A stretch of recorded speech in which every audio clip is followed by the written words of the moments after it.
So first and foremost, when we shut things down back second week in March or so, we almost immediately started building out a safety protocol and a safety program that we knew we were going to have in place for whenever we were able to get open again.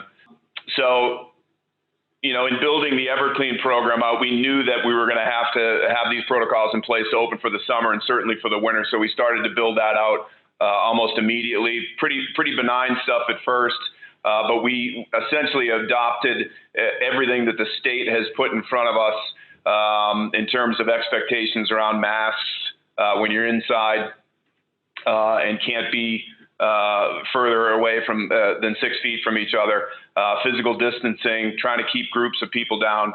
And that'll be the case as we get inside. But that Everclean programming was sort of the piece that we built all that around. And we're also developing this Everclean team of folks that made up of staff members here at the resort that, will have masks with them, and they'll be working their way across the resort on tram side and stateside, trying to explain the guidance to people who appear to need explanation of it, and educating folks about the expectations that we have around how we're going to engage this year operationally. So I'll get into the skiing and the snowboarding, the ticketing and the outdoor process first here. I'm on a panel at the Vermont Skier Association level where we have put together a guidance document that we've sent to the state last week, and we're waiting to hear back from them to see about their opinions on it. Our expectation is that there'll be some adjustments. We'll have some back and forth, and we'll announce what the state is going to allow us to do pretty quickly thereafter. Given that we rely on the Canadian segment of our audience for up to 50% of folks here on any given day, and the fact that border is presently closed, and it doesn't appear that there's going to be any opening or softening of that closure towards non-essential traffic anytime soon, we immediately look at having 50% of our audience reduced. And then when you look on the U.S. side, of that 50% that's available to come here, there's a heavy index of those folks that if the season were to open tomorrow, they'd be restricted from coming only by virtue of having to either quarantine for 14 days prior to getting here, or quarantining for 7 days and getting a negative result of a COVID test. So there'll be some index of that U.S. audience that is unlikely to be here as well. There's also a fraction of folks who probably aren't going to ski this year, quite frankly. And then on the plus side, there is an index of people who are not flying west, who will likely spend an extra day or two at a New England resort. And there is a segment of the audience that in the past had skied or ridden at a resort that now is mandating reservations for their season pass holders, or not allowing walk-up day tickets. So that cohort of potential guests are likely to make their way here. But we still think, even given all that, there's going to be room to spread out here this year. So because of that scarcity that exists as a result of what the feds and the state government are putting out there for us, we're not going to add any additional layer of scarcity at this point. We're not asking season pass holders to make reservations. We are not going to force people to buy their tickets in advance, although that'll be the most affordable way to do that for day ticket purchasers. And we will sell walk-up tickets. Folks who show up here, we will sell them a window ticket, and then I'll be thrilled to do that. Because like I said, I think that there are going to be issues here with not having that same cohort of people that we've seen in the past. So anything that really happens outside, all we're going to expect is some measure of physical distancing, and that's more or less it. What we're trying to decipher right now is uphill capacity, and that's really where the state comes in. They're gonna give us their opinion on things, and that opinion is going to be what we have to run with. What we've gone to them with is saying that we want to be able to load all of our chairs for people that are in the same family, that have quarantined together, or that have traveled together. We want to be able to load those folks on a chair without restriction. We think that they will probably come back with some sort of a reduction in capacity on some of our chairs. It remains to be seen. The tram right now is running. We are putting 15 people on there, which is a reduction from, when we first started to roll it, it was 60. In the recent past, that number has been down to 40. We are technically able to run that at 20 people right now, and we've dropped it a few more people down to 15 just so we can make sense of that. And we'll take it from there. Somebody just asked if we could turn off everybody's video and the sound will improve. I'll put my my IT team here on that. We'll see if we can do that.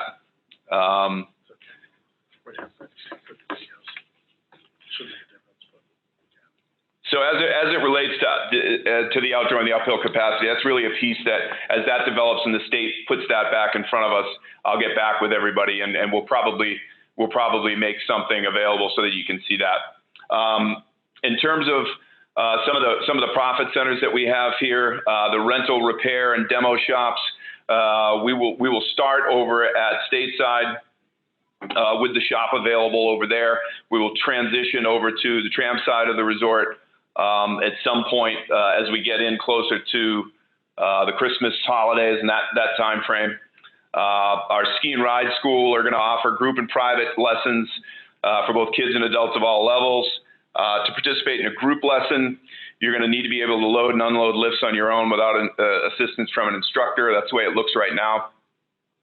There's going to be walk-up space available, but it's always going to be limited and possibly not available across busier periods. So we're asking folks who want to rent equipment, which this isn't really an audience that does that a heck of a lot, but folks that want to do that or take lessons to do that in advance.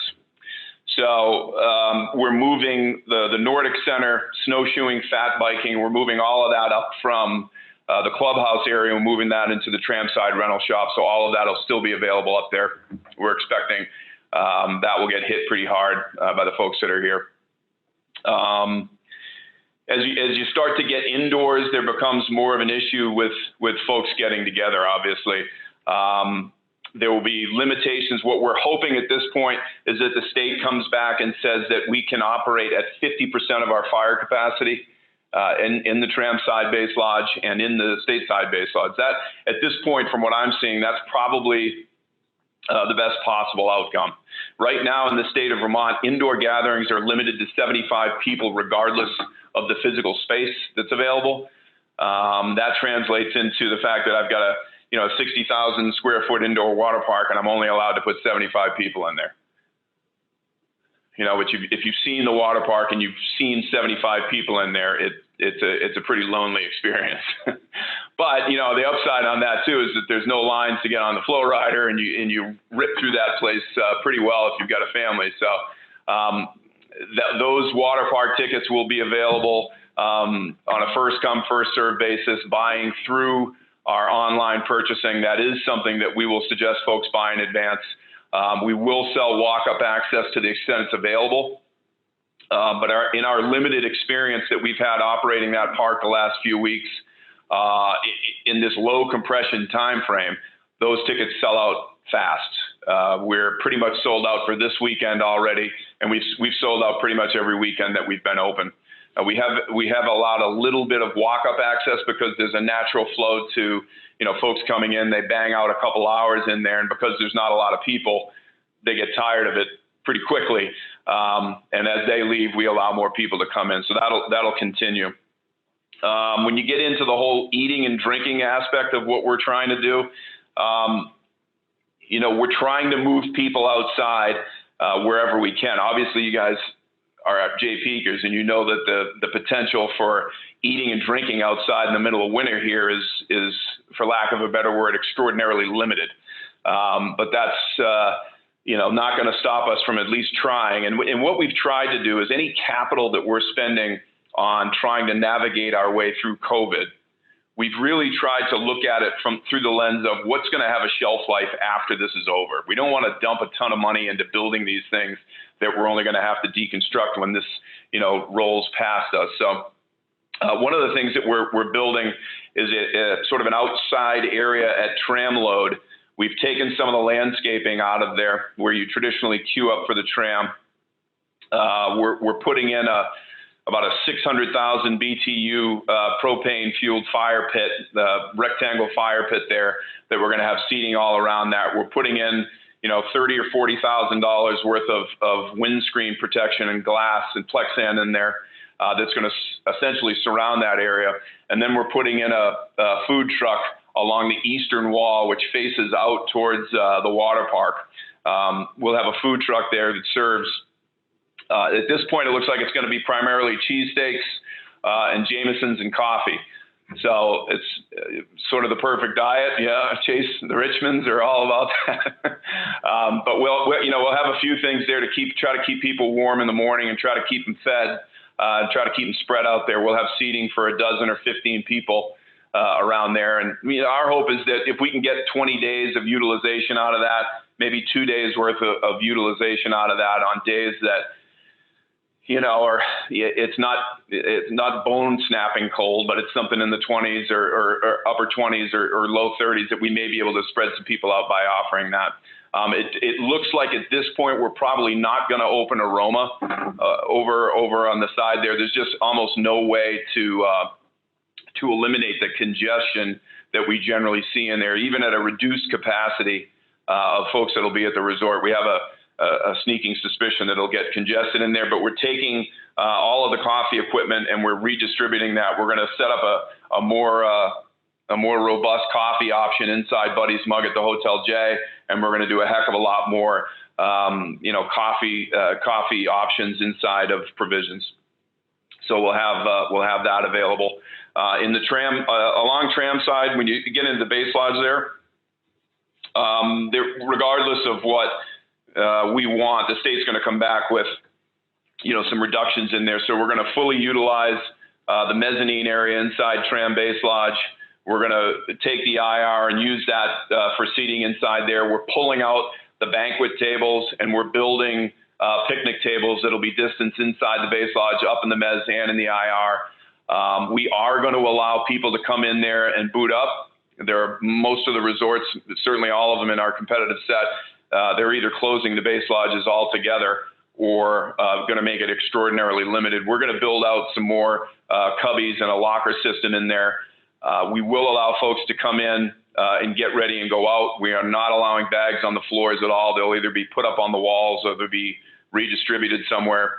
And at this point, it appears, again, predicated on what the state has to say about it, that we are going to be able to serve food, and all we're going to do is expect that folks spend as little time in there as possible. We are going out asking folks to, that are lodging here to really kind of start, finish, and end their day inside their lodging units so that they don't come into the base lodge, and we leave that lodge, largely for the day trippers, and in some cases, folks that have houses in the region that want to come up here and need to get warm. So we'll see how that goes. Heading over to inside at the Hotel J, we're going to take the family room there and create seating for Mountain Dick's. We'll have seating all inside that family room so that people can go in and order a pizza and go sit down in the family room and eat it in there. As you get into the ice house, right now, the state of Vermont is essentially not allowing contact hockey. So that really puts a crimp on the ability to run hockey tournaments, of which we have one just about every weekend. You combine that with the fact that there are quarantine restrictions in place from all of our destination markets that fuel these tournaments. And at this point, it really doesn't look like we're going to have hockey tournaments. So we're going to do what we can to rent out that ice on a private basis to folks looking to use it, but we'll have a lot more ice time available for people that want to skate. When you get over to stateside, again, at this point, the main area along stateside, the main base area, we still will have a cafeteria scramble there. We'll probably organize it differently on how folks enter and exit that space. Again, pulling the banquet tables out, we'll have picnic tables in there. When you get upstairs, we will, again, allow people to start their days in there, start their day up in the bull wheel area. We'll be building a cubby system, a peg system there where no bags on the floor. But I really want to try to have entertainment up there. I don't know that we're going to get away with that, but there will be a reduction in the physical space in there, the tables up at the bull wheel. We still will have a bartender in there. Like I said, I'm hoping that we can still have some limited entertainment from about 2 o'clock on. When that is open and there is entertainment up there, we're going to start getting those day trippers out of there, and all of that seating will be seated. We will have a hostess, we'll have a stand there, and we'll simply seat you in a physical space up there. We will serve a menu up there, which we haven't done in the past, to try to give folks another opportunity to eat. But again, we will start serving alcohol up there, and you can go up there and do your thing.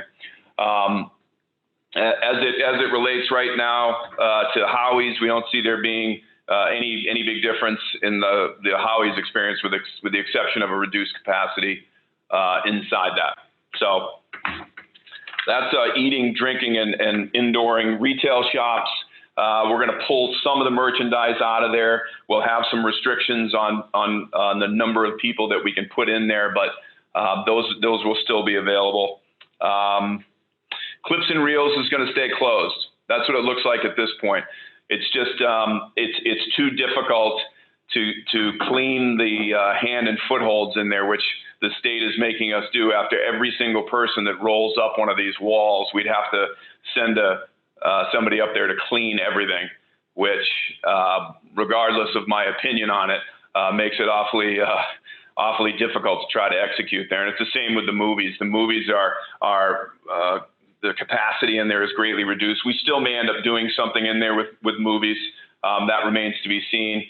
One of the other food options that we have this year that I can talk about now is Me So Hungry is going to occupy the Clips and Reels kitchen that we have down there, and they're going to be doing to-go and delivery ramen to all of our on-campus properties. So you'll be able to order noodles at night, as we're calling it. They're going to do that. We're also using the Clubhouse Grill will not be a sit-down restaurant. We're going to have that be our headquarters for to-go meals. So there'll be a separate menu that we have an app developed that we're going to share out that you can order food online and head down there and pick it up, or we're going to have a full delivery service that will deliver food off a custom menu down there to all of our on-campus units. So we anticipate Taiga, the spa, being open. I don't know how many spa heads we have on the call here, but it will be open. There'll be some limited capacities with what we can do in there, and again, that'll be predicated on whatever it is that the state tells us that we can do. So that's about everything. The other piece, that's sort of interesting that you all may be interested in is the these relocation vacation packages that we've put out there. We had some suggestions to do this where we would sell a certain number of months with a certain number of season passes, and I sort of thought it was an interesting gimmick. Frankly, I thought it was a PR piece that we'd sell a couple of these things, and we've sold more than $600,000 worth of these longer term rentals. So we did the same thing this summer where you could rent on a monthly basis and it would come with a golf season pass. Again, I thought that we'd sell a half dozen of these things, and we sold 100 of them. So there's definitely a desire for folks to get away for longer periods of time. I think that there's a lot more flexibility with what's happening with schools in market and what's happening with work at home for the parents. So we're starting to see more and more of that. But yeah, that's our operational guidance right now in a nutshell. This could completely change by the end of next week.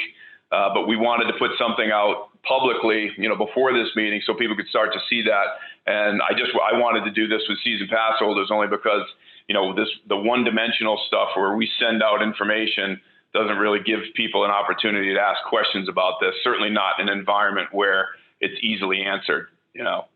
So I'm going to start looking at some of the notes in the chat room, and I'll try to tick these off as I can. Will there be a ride team? Is one of the ones. If you're referring to a free ride team, yeah, it's our intention to do that. There will not be an opportunity for the kids to spend time in the hub, in the locker room. We're trying to get rid of any of the locker room activity that we can. Unfortunately, that's another one that we're going to hear about from the state if by the end of next week about locker rooms and aggregating folks like that. But we do want to do the team. There'll be, folks will be getting ready in the car and beating on snow. That's what it looks like right now. Stateside locker room, we've had lockers on stateside for over a decade. I hear you. That's not going to happen this year. The locker rooms are unfortunately not going to happen. Scroll all the way back up there. The relocation. Yeah, I'd love to know. One of the questions, I'd love to know if you'll be able to offer a staycation for Canadians who can get over the border but would have to quarantine for 2 weeks going home. For example, a 1 or 2 month deal on a condo with Wi-Fi for 2 persons. We are working on a shorter stay. The relocation vacation package right now is a 4 or 5 month deal, and we are trying to offer something that's shorter than that. The big holdup on that is, as you know, the border. It isn't coming up with a pricing scheme for that. It's how do you get across the border? Because my concern is, and we've been on some federal calls with Senator Leahy and his team. My concern is that even after that border opens, 2 things are going to happen.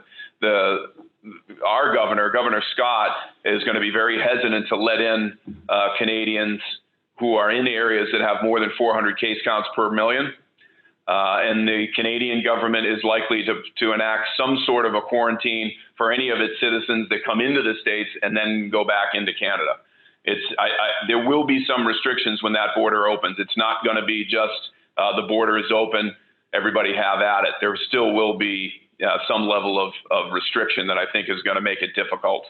That's at least what it looks like right now. Again, especially at the federal level. That could certainly change, and we'll keep you as up to speed as we can. Provisions. There's a question here about is provisions going to be open? It is right now. We're opening provisions on the weekends right now. Provisions will be open daily. We're going to do more in the way of prepackaged dinner foods and things that you can take away and heat up. We're going to do the full sandwich menu there, an expanded coffee menu, and do what we can with provisions. So. How will shuttles be managed? That's a good question. Right now, we're planning on having a full complement of shuttles. There will be reductions in the amount of people that we can have on them. As you can imagine, that's another state mandate. But I think that with the general reduction in volume that we have, I think that we'll be okay with that. Will there be a chickadees program as well?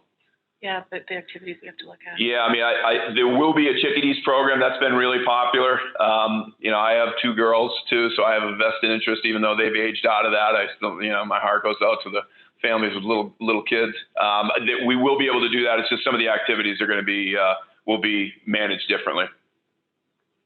What are the singles line guidelines? It's a good question, and that's another one that relates to the uphill capacity. What we think is going to happen is that there may come a situation where we have a double singles line, where every 5 chairs we'll put 2 singles on the chair on either ends of a quad. Again, not ideal, but the state really is in a position right now where they do not want to put people who are not either quarantined or family members or traveling partners together on a chair, and we're trying to work against that right now, because even with a reduced volume that we expect at the resort, that would have, some issues that would create some issues with potential lift lines on the more attractive days. Any thought to porta-johns in the parking lots? Not really. We've talked with some of our other folks, my friends in the business who are trying to work through this guidance as well, and they've done that a little bit. Like my friends at Killington have done that for World Cup, and they say it's a nightmare. The things blow over, and that's just in November. I'm trying to imagine a porta-john here on some disparate January weekend where it's 30 below and the wind's blowing 70. That's not a place where I'm dropping my pants, I'll tell you that. So I don't envision any porta-johns, but we will figure out a way to control traffic into the restrooms that we have. as a Mass resident, if we are shut out from coming to Vermont, will our season passes be able to be used towards 21, 22? Absolutely. I'll do whatever you want there. If you want to get your money back on that, we can do it. If you want to punch it to next season, that we can do it. If you're prohibited from coming to the mountain, whether you're a Canadian and the federal border is shut down, or if you're in a green or red state as identified by our governor, and you can't get into you can't come up without a quarantine, we'll figure out a way to make that right, either by giving you your money back or punching it to next year. For us Canadian pass holders who don't know when or if we can make it down, we'll have to make a decision soon to cancel or maybe push to next year. Do you have guidance? You can wait as long as you want. You can wait until the day before we start the season. If you want to hold on to that pass until Christmas, if you can't get down here, we'll give you your money back. Or you can push it to next year. We'll figure that out. I think that was the question. Yeah, Mike's. Anything above that? I joined a few minutes late, so sorry if I missed it. What is the lift capacity guidance, assuming family units can ride up? Yeah, I mean, what I mentioned before is that we're having conversations with the state about this and trying to get approval on that. No matter what comes back from the state, family units will be able to ride together on chairs. That doesn't appear to be any issue with the state at this point. Why were you so anti-hikers last spring? We weren't anti-hikers so much as we were anti-hikers getting hurt and us not having ski patrol here to go up and help them. My intention this year is to allow uphill capacity. We're going to charge a dollar number for an unlimited use for people that aren't season pass holders who just want to buy an uphill pass for the year. If you're a season pass holder, that's free. You just sign up for it. We'll come in, give you an armband, and we'll let you have at it. Skinning uphill, yeah, lots of great info. You're easing a lot of anxiety. I still have plenty of it, so I'm glad there's some easing of it. Will masks be required anywhere on the resort? Absolutely. If you're inside and you're within 6 feet, the expectation is that you'll have a mask on. And that's coming from the state, and we're not going to mess around with that one. Will there be an ability to host any ski events? Good question. Race, free ride, etc. We think it's going to, right now the state guidance is that you can get together in groups of 150 outside as long as there's an appropriate amount of distance. So I could see us, running some events so long as we can intelligently manage the distance that's required. And we'll see where that goes. Are you anticipating opening Thanksgiving weekend, and will snowmaking be reduced at all this year? At this point, we have no expectation to reduce snowmaking. We have no expectation to run lifts in any different manner than we always have. And I want to get the place open the Friday before Thanksgiving, as always. If we can do that, if the tumblers line up, we'll be able to do that. If not, it'll be the Friday after Thanksgiving, the way it is, frequently when the weather doesn't come in for us. Will there be gym access? We still have to work through that one. That's a tough one because we've got, hotel guests here that will want to have access to that. And that's definitely a physically limited space that we're able to put people into. So more to come on that one. I think that's it, but I'll hang out for as long as you guys want to keep firing questions through here. Does quarantine and testing requirement apply to those with second homes and seasonal rentals? Yes, absolutely. Yeah, it absolutely does. So the expectation is that if you're a second homeowner, or if you have a season-long rental and you're coming from, again, what the state of Vermont is calling either a yellow or red county, the expectation is that you'll quarantine for 14 days or 7 days with a negative. So, planning on any site testing capability? It's a great question. It's something that we're talking about at the director level right now. So long as we could get our hands on tests that have a pretty fast turnaround time. I know the Abbott Labs folks are working on that. The problem with that is you need a qualified, essentially a nurse or a doctor or somebody within the medical profession to do that. We obviously have folks here on patrol that we could do that, so we're looking at that for sure. Eric's asking here late, any changes to uphill rules? Season pass holders are going to be able to do that free, Eric. We'll give you an armband. You'll come in, we'll give you an armband, and you'll have the same uphill access that you always have. The only change that we're making to that are non-season pass holders will have the opportunity to buy an armband for an uphill season pass for $50. Do Vermont residents have to make a decision on canceling season pass by October 1st? Yes. If there's no quarantine or restrictions about coming to the mountain, then we've put October 1st out there as a deadline to do that. How are you policing or monitoring those that need to quarantine? Essentially, we aren't. The only opportunity that we have to do that is through lodging. In the state of Vermont, if I'm living in a yellow county and somewhere in Rhode Island, and I decide to drive into the state of Vermont, I can go to the gas station, I can go get an ice cream, I can go out to eat, I can get my car washed, and I can come into the water park here. And at no point along the line are we asking if you followed quarantine restrictions. The only time that happens, and this is how the state of Vermont has set this up, is when you lodge with us, you have to verify and validate that you've adhered to the quarantine restrictions. That's it. So that burden of enforcement, or pseudo enforcement, because it really, it's not like these lodges are looking, they're not asking for copies of your negative test, but the burden of enforcement falls on the lodging industry. We left our skis in the stateside locker last March. When will the locker room be open for us to get in? We live in Massachusetts. That's from Jeff. Jeff, if you want to send me a note specifically on that one, I can put somebody on that so they can take a look at it and try to find that for you. It's Wright at jpeakresort.com. I'll look into that for you. As far as season passes, what if your county fluctuates week to week with good and bad numbers? There's no way to really work on that with the exception of a case-by-case basis. And I'll tell you right now, if it ends up being a pain in the ass for you and you can't get up here because one week you're green and the next week you're yellow and then the next week you're green and then you go to red again, I have no problem pushing all of what you spent on the pass to next year or giving you your money back. I'll work with that on a case-by-case basis, though. Will waffles be open? Yes, we will have waffles. Those will be open. Steve, we think this is a relevant question. Has the COVID pandemic delayed the process of the sale at Jay Peak? Without question, it has. We had, half a dozen folks who had been up here multiple times. I'd led them through this place multiple times. We looked at multiple versions of our financials. So it was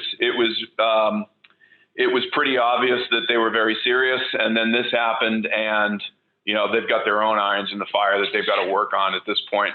Any of the endemic ones to the ski industry certainly have to worry about running their own businesses. And, all of the folks that were interested in us have some connection to the hospitality and travel and tourism. And obviously those sectors have been decimated and they're worried about, their own livelihoods and their own bottom lines at this point. I would expect that, as a vaccine gets developed and as we start to get distribution on that, you'll probably see that pick up pretty quickly. And again, as I find out things that I can share on that, I generally will try to do that with everyone. How to pick up a pass from Mike. We're looking at potentially mailing those to everybody this year. We'll give you some more information on that, though. I really hope that we can pull that off. It saves you a step too, and it makes it so that we don't have to group people all together. Are you able to accommodate the Ski Foundation for local schools? A very good question. It's something that we just worked on today. I mean, obviously we can't bring 10 to 12 school buses worth of kids here on any given day. But what we are committed to doing is a bunch of different things. We're going to provide a foundation season pass for kids at a greatly reduced rate. We're going to offer a day ticket at the same rate that they would have paid before. We're going to offer a season-long rental package for them at a greatly reduced rate. And then we're going to offer their parents greatly reduced ticket rates to act as de facto chaperones for them so that they can come up for the day. Sorry came in late. Is the Bean and Brew happening at any time this year? And is Thanksgiving dinner at Alice's still happening? No, unfortunately, Bean and Brew has gone the way of our summer music series and our August West Festival, and any of the other events that sort of bring people together. That was a tough one for us to dip away from, but we're not able to do that. Thanksgiving dinner at Alice's is hopefully still happening. It might look a little weirder than it has in the past, but it'll still be a Thanksgiving dinner. It'll still be all the same stuff. We just might have some internal capacity restrictions, but we're hopeful to do that. What else do we have? All right, that might be it. Well, thanks for everybody for coming. I appreciate you caring enough about the experience to come in and have this conversation with me. And if you, as always, if you have questions that we didn't cover tonight, or are weird enough so you didn't want to ask them in public, feel free to hit me up directly via my email address, and we'll do everything we can to keep you in the loop from here. But we appreciate you sticking with us. I know this is a pain in the ass for you guys as much as it is anybody else, and we're lucky to have you. So thank you.